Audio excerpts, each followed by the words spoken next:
Japan is known, of course, for its innovative technology, intriguing culture, and stunning beauty. In May, Japan's Prime Minister Shinzo Abe and the beautiful prefecture of Mie will proudly host the 2016 G7 Summit, a gathering together of world leaders from France, Germany, the United Kingdom, Italy, the United States, Canada, and Japan. Over the next few programs, we'll explore 3 different areas of the country, all featuring, in their own unique manner, Japan's history, values, and way of life. On this program, we visit Japan's capital city of Tokyo, one of the most high-functioning, complex, and unique cities on the planet. Amazing examples of Japanese history and culture, tradition and innovation are all on display. So much to do, so much to see. You'll never have time to be bored. This is America and the World visits Tokyo. This is America and the World is brought to you by the National Education Association, the U.S.-China Education Trust, and F.Y. Chang Foundation, guided by Ambassador Julia Chang Block, President. The League of Arab States, representing 350 million people in 22 member countries. Tourism, Malaysia. The Petroleum Group, expertise with integrity in the fields of oil and gas, exploration and production, energy, and infrastructure. The Rotondaro Family Trust.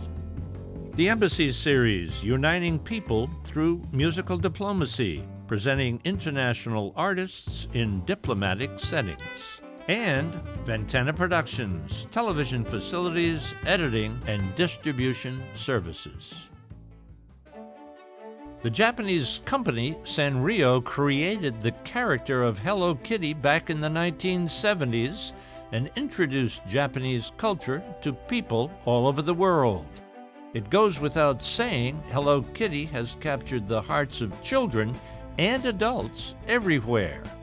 We visited with Yuko Yamaguchi, the woman responsible for so much of Hello Kitty's success. So what would you say would be 2 or 3 characteristics of Hello Kitty? Every year, we keep interacting with fans to find out what should be the backstory of Hello Kitty. What is her personality? Does she have brothers or sisters? And let me share with you some of the answers I'm always giving. So as to her personality, actually, she's not, how to say, like a girly girl. She has a strong leadership, and she's someone who's relied on by others. And she loves sports, and she's very good at drawing pictures, and her future dream is to become a pianist. So she's good at music also, so she's with much talent. I can understand why children love Hello Kitty. Why adults? That's because they grew up loving Hello Kitty. Like when you show Hello Kitty to the baby who was just born, the babies will react. And in some cases, when children start learning to speak, even before they say dad or mom, some of them say kitty. And so it's not that they all of a sudden become liking Hello Kitty. They grew up liking Hello Kitty. I think that's natural course. 1974, Hello Kitty is born, and now theme parks, stationery, trains now in Taiwan. It is a worldwide phenomenon. Did you ever expect it to be? In 1974, as you said, Hello Kitty was born. And after that, throughout long times, by responding or by sharing the voices from many people, Hello Kitty evolved a little by little. That's how I see it. So what do you think 5 years from now, 10 years from now? What do you see? I think if the people's life or culture stop evolving, then the evolution of Hello Kitty will also stop. But if the culture or the people's life continue growing, I think the kitty will also grow.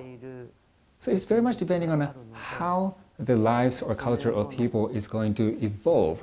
That is the deciding factor how Hello Kitty is going to be in 5 years or 10 years from now.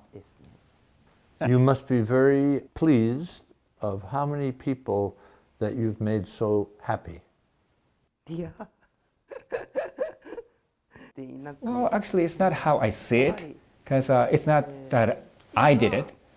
Like the kitty has kept being evolved by responding to the voices of many of the kitty fans, and I helped the process. So I like to continue working on development of the Hello Kitty together with many of the fans. Thank you so much for our conversation. Thank you. Thank you. Japan invented Judo, the martial art that's about both athletic ability and personal growth. Kosei Inoue is a Judo legend, Olympic gold medalist, and currently is the head coach of the Japan men's national judo team. They're all headed for the Rio Games this summer. We sat together after he taught a children's class at a local all-day sports fair. What do the martial arts say about the culture of Japan? Actually, the judo is a sport that was originated in Japan, and actually that's the only one Olympic sport that is Japan originated, and we're really very much proud of the fact. And my understanding is that judo is a very important part of Japanese culture. And if you look at this, we're using tatami mat, and also our uniform is associated with the kimono. So I think we have to be very proud of the fact that this is a part of a Japanese culture, and with that pride, I think we like to do our best in the world competition, and we like to win, and we like to win medals, and we like to do our best to make that happen. And through our doing good job in through judo, we like to impress the world, and we like to show what we have as Japan. I notice when you're teaching the class, you're very focused on the children. Yeah, Well, I do enjoy working with children. Like every time I work with them, I feel very happy, and I learn a lot actually. So this year we're now getting ready for Olympics, and we're spending one day every day getting ready for Olympics. And but we have to be like enjoyable, and we have to have like a proactive attitude to getting ready for that. And today, by working with children, we're reminded of that. And of course, we have to do best in the Olympics. It's one of our most important goals. But at the same time, we have to enjoy the fact that we are the ones who are allowed to participating in that. And so we have to enjoy and do our best. And I think I learned about that importance through working with children today. When you were teaching, we were shooting lots of video of the kids and you working with the kids. When you're looking at the kids, what are you seeing? What are you experiencing? Can you spot the really good ones for the future? What's going on in your mind as you watch them, as you teach them? So when I work with the children, it's not like I try to analyze or discern their capability or potential. That's not my idea when I work with them. What I enjoy most is that I can tell when I look at their eyes, they're purely loving judo, and they've been looking forward to today's opportunity to learn. And if I can feel that they're having fun, and if I can feel that they're very cheerful, energetic, I always feel that, it's good that I really enjoyed today. And so today too, because I think every children enjoyed, and I was very happy about that. Often we see the bow at the beginning, the array, did they call it? What is the importance of the bow? Judo started from Jiu-Jitsu, which is a technique to the fight. So, and also there are many of the skills involved, like throwing or pinning, where those fierce-looking actions are involved. But by conducting bowing, we are expressing that we are to compete against each other within a rule, and with a bare hand, but we are going to show and compete with skills, not that we're just going to have a raw fight. But by bowing to each other, we are expressing to each other that we are going to fight very in fair manner, and with a very fair manner, respecting to each other.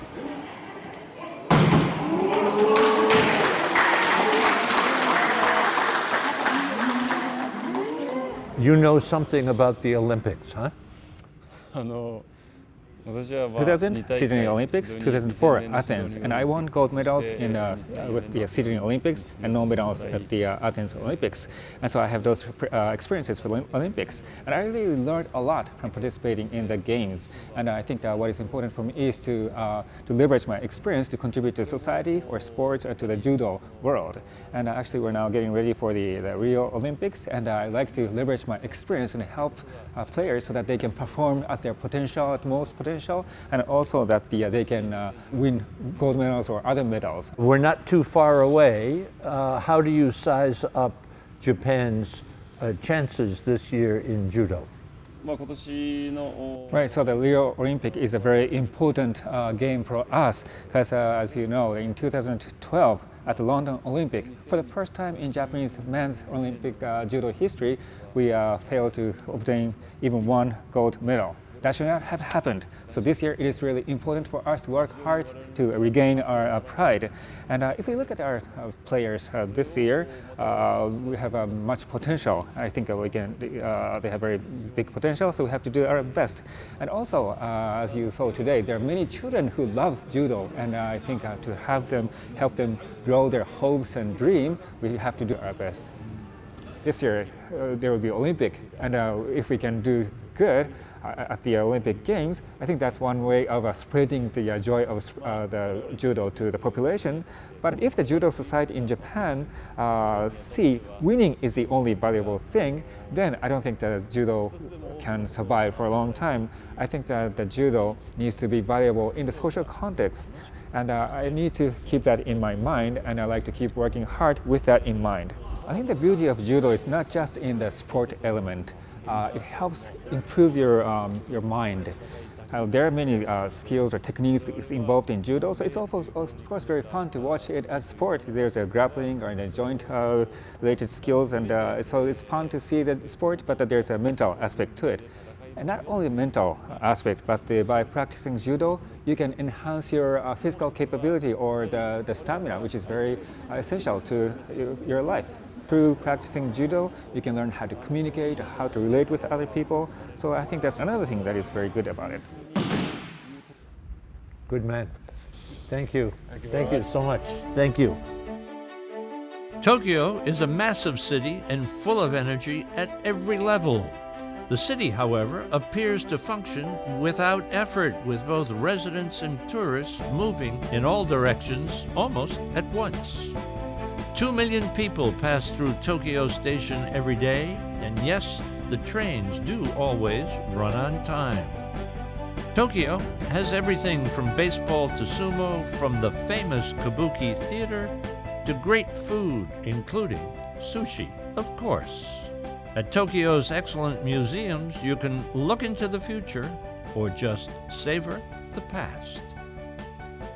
To slow down and enjoy Tokyo from a different angle, we took a boat ride on the Sumida River. During Japan's Edo period, which began in 1603, the city, then called Edo, had a population of just 1 million people. The city was renamed as Tokyo after the Edo period ended in 1868.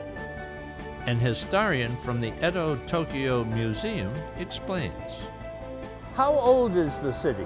都市として東京が始まったのは As city, Tokyo started about 400 years ago. 前です。 What is the population of Tokyo today? Around 12 million or 13 million. Was it always the home of the emperor? Emperor came to Tokyo only in Meiji era. And before that, the period of time was called Edo, right? Edo? Edo. So at one time, the shogun was in Nagoya, then moved to Tokyo. Why did he move to Tokyo? まずはその新しい国 I づ think くり his をするた idea めに was that to 新 start しい a 都市 new で始める country, 必 or 要が start あ new ったと country building, 考 he えてい needed to たから start from a new city. Was it called Tokyo or was it called something else? The city was already called Edo even before the shogun came. And when did it become Tokyo? 東京というのになったのは After Meiji 明 period. 治時代以降です。A pair of friendly guides on our boat tour offered some additional information about the famous Nihonbashi Bridge at the center of Tokyo. So tell me about the bridge. This bridge was built 105 years ago. There are many scars left on this bridge. One is 1923, it's a Great Kanto earthquake. And another one is about 70 years ago, it's a war, it's a bombardment. So I noticed that on either side of the bridge are lions. Yes. Tell me a little bit about the lions. Lions are the strongest animal. These are the keystones of this bridge. The sculpture in the center is a legendary sacred animal in China. It's an animal for the emperor. Does it protect the people in the area? Yeah. Yes. That's right. After our cruise, we visited the Edo-Tokyo Museum to learn more about the history of the city, once named Edo, now Tokyo. If a group of little children came to the museum and they said to you, why are we here? What is the focus of this museum? What would you tell little children in a very simple manner? I think it partly depends on the age of children, but I think one of the most important things is that I want them to learn about history of Edo and Tokyo, and I like them to know how our ancestors worked and built our history and how our nation came to the point where we are now. And there were good things and bad things. There were wars and the damage caused by wars, and also there were huge disasters. But what I want them is to learn about history to establish their identity. For children to establish their identity, it is really important for them to know about their own city or know their country. And I want them to become a global citizen in true sense, meaning that they have to know about themselves first, and so that they can really work together or discuss with the people from other country. How does the history of Japan, Edo, Tokyo, impact the culture of Japan? History and culture is inseparable. They are relating to each other very deeply. Like I said, for a 260 years period of Edo period, there was no major warfare, internal war in Japan. The society is very stable. And when a society is stable, the culture prospers. How many people come to the museum each year? Regularly, we have like 1.4 million visitors annually, but this year or last year, there are so many non-Japanese visitors, and the figure would be somewhere between 1.5 million or 1.6 million. What are the most popular exhibits, and what will we see as we look around? Our permanent exhibition area is pretty unique. Like I think I have seen the townsman's house, row house, collective house. We have a model of the real size model. And also we have a kabuki theater on the real size. And they're very popular. And actually, when you think about conventional museums, what happens is that in many cases, they display very valuable or expensive artifact placed in a case.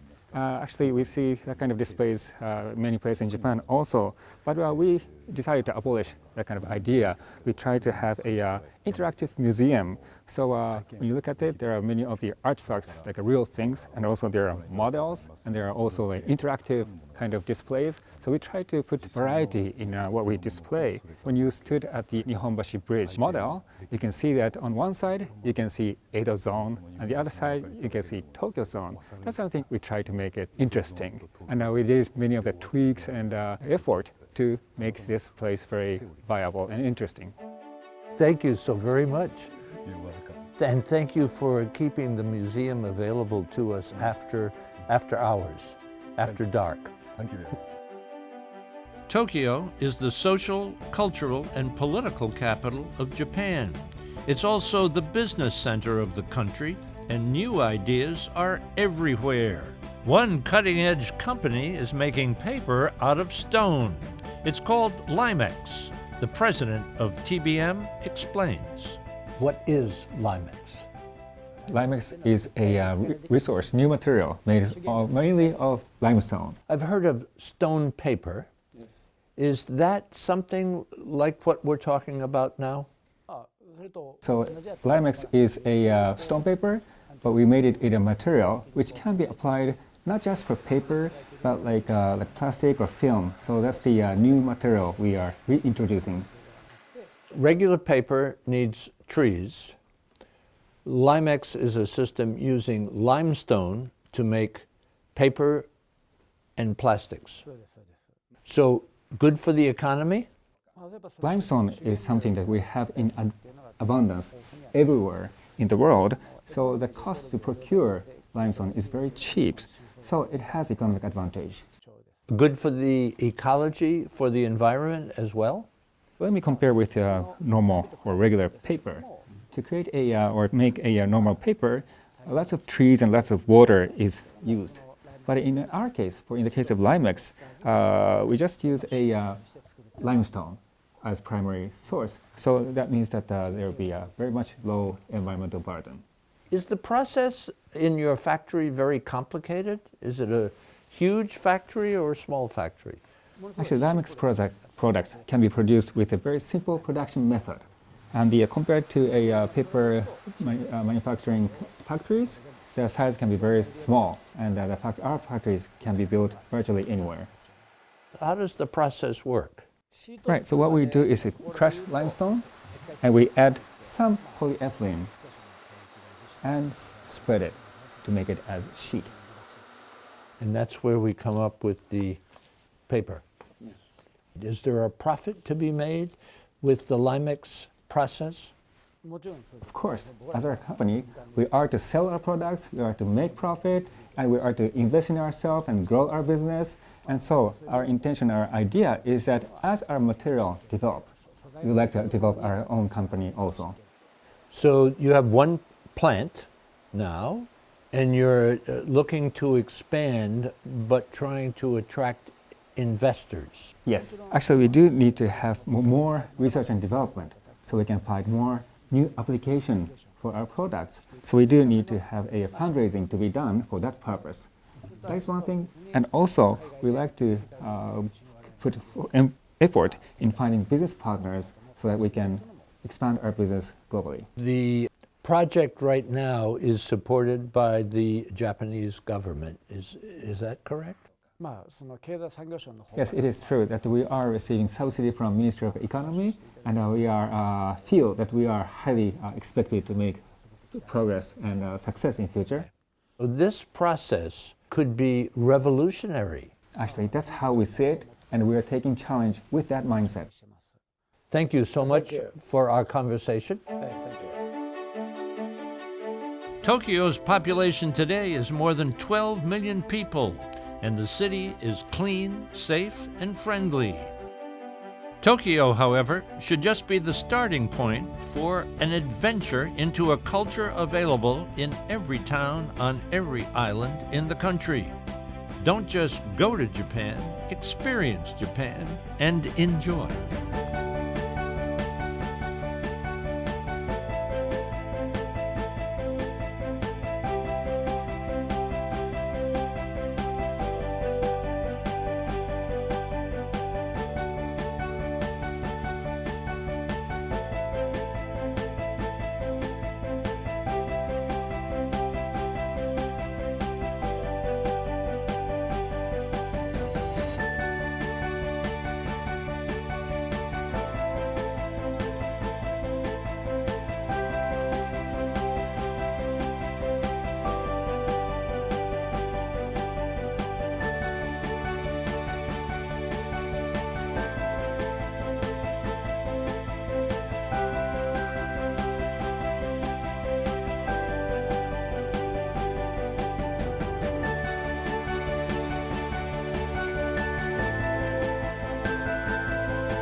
Special thanks to the Imperial Hotel in Tokyo and ANA Airlines.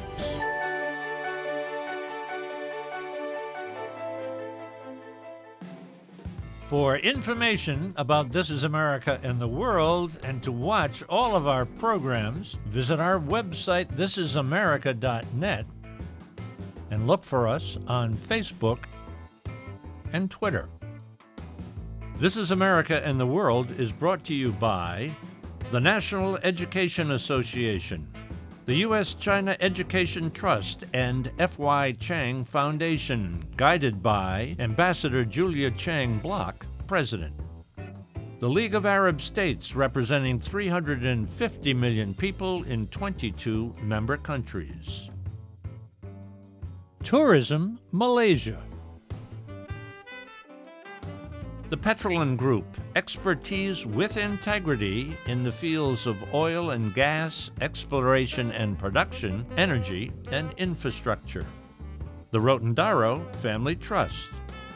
The Embassy Series, uniting people through musical diplomacy, presenting international artists in diplomatic settings. And Ventana Productions, television facilities, editing, and distribution services.